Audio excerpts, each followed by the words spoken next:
ইবনে আব্বাস রাদিয়াল্লাহু তাআলা আনহু বলেন, বিত্ত ইনদা খালাতি লাইলাতান, আমি আব্দুল্লাহ ইবনে আব্বাস একদা আমার খালা মাইমুনার কাছে রাতে ছিলাম। আমি আব্দুল্লাহ ইবনে আব্বাস একদা রাতে আমার খালা মাইমুনার কাছে ছিলাম।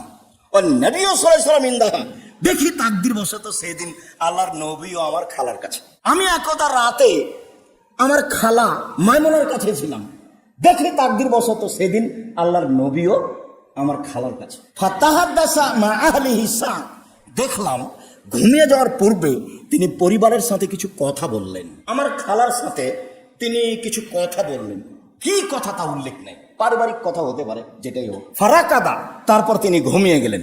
ফালাম্মা কানা সুলুসুল আখিরা, দেখলাম যে যখন রাতের 3 ভাগের 2 ভাগ পার হয়ে গেছে, 1 ভাগ আছে। ফাকাদা, তিনি উঠে বসলেন। অনাজারের সময় আকাশের দিকে দেখলেন, আকাশের দিকে দেখে পড়তে লাগলেন, ইন্না ফি খালকিস সামাওয়াতি ওয়াল আরদ ইখতিলাফিল লাইলি ওয়ান নাহার লায়াতিল লিউলিল আলবাব, নিশ্চয় আকাশ জমিনের সৃষ্টিতে, নিশ্চয় রাত দিনের আসা যাওয়াতে জ্ঞানী ব্যক্তিদের জন্য নিদর্শন রয়েছে। নিশ্চয় আকাশ জমিনের সৃষ্টিতে রাত দিনের আসা যাওয়াতে কিভাবে আসে কিভাবে যায়, কিভাবে রাত আসে কিভাবে চলে যায়, কিভাবে দিন আসে কিভাবে চলে যায়, এর আসা যাওয়াতে জ্ঞানী মানুষের জন্য নিদর্শন রয়েছে। কে জ্ঞানী মানুষ? আল্লাযীনা ইয়াযকুরুনাল্লাহা কিয়ামান ওয়া কুউদান ওয়া আলা জুনুবিহিম ওয়া ইয়াতাফাক্কারুনা ফি খালকিস সামাওয়াতি ওয়াল আরদ, যে আল্লাহকে ডাকে দাঁড়িয়ে বসে শুয়ে, যে আল্লাহকে ডাকে দাঁড়িয়ে বসে শুয়ে, এবং আসমান জমিন সৃষ্টি নিয়ে চিন্তা করে। আল্লাহ এভাবে কিভাবে করলেন, আসমান জমিনের সৃষ্টি নিয়ে চিন্তা করে, সেই হলো জ্ঞানী মানুষ, বুদ্ধিমান মানুষ। বলে, রব্বানা মা খালাকতা হাযা বাতিলান সুবহানাকা ফাকিনা আযাবান নার, হে আমাদের প্রতিপালক, আসমান জমিন তুমি অনর্থক সৃষ্টি করনি, তোমার পবিত্রতা বর্ণনা করছি, তুমি জাহান্নাম থেকে বাঁচাও। ইন্নাকা মান তুদখিলিন নার ফাকাদ আযযাইতাহু, তুমি যাকে জাহান্নামে দিলে তাকে অপমান করলে, তুমি যাকে জাহান্নামে দিলে তাকে অপমান করলে। এরপরে বলল, সামিতু মুনাদি ইউনাদি, শুনলাম আকাশ থেকে বলছে, আকাশ থেকে, পৃথিবীর মানুষ ঈমান আনো, আল্লাহকে মেনে নাও।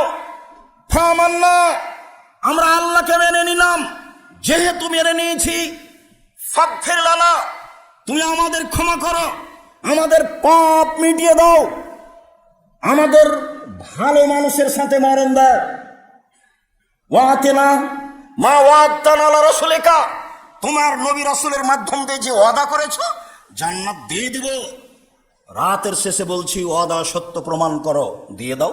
জাহান্নামে প্রবেশ করে অপমান করো না। ইন্নাকা লা তুখলিফুল মিয়াদ, তুমি ওয়াদা খেলাপ করো না, তুমি সর্বশক্তিমান, তুমি নবী রাসূল দিয়ে ওয়াদা করেছো। যারা রাতে আমাকে ডাকে, যারা বলে আমাকে ক্ষমা করো, যারা বলে আমাকে মাফ করো, ভালো মানুষের অন্তর্ভুক্ত করো, এই কথা বলে যে তাকে তুমি ক্ষমা করবে বলেছো, ক্ষমা করে দাও, ওয়াদা খেলাপ করবে না। খুব শক্তিশালী কথা, শক্ত করে বলা হচ্ছে, ওয়াদা খেলাপ করবে না। তুমি তো ওয়াদা করেছো নবী রাসূল দিয়ে, দিয়ে দাও। জাহান্নামে দিয়ে অপমান করবে না, জাহান্নামে দিবা কেন? বলছি তো, রাতে উঠে তো বলছি, ওয়াদা পূরণ করো। আল্লাহ এই কথা বলছেন কোরআন মাজিদে, এটা আল্লাহ বলে দিচ্ছেন। রাসূল সাল্লাল্লাহু আলাইহি ওয়াসাল্লাম সূরা আল ইমরানের শেষ রুকুর প্রথম 5 আয়াত পড়তেন, না হলে শেষ পর্যন্ত পড়তেন। এটা হলো প্রথম 5 আয়াত।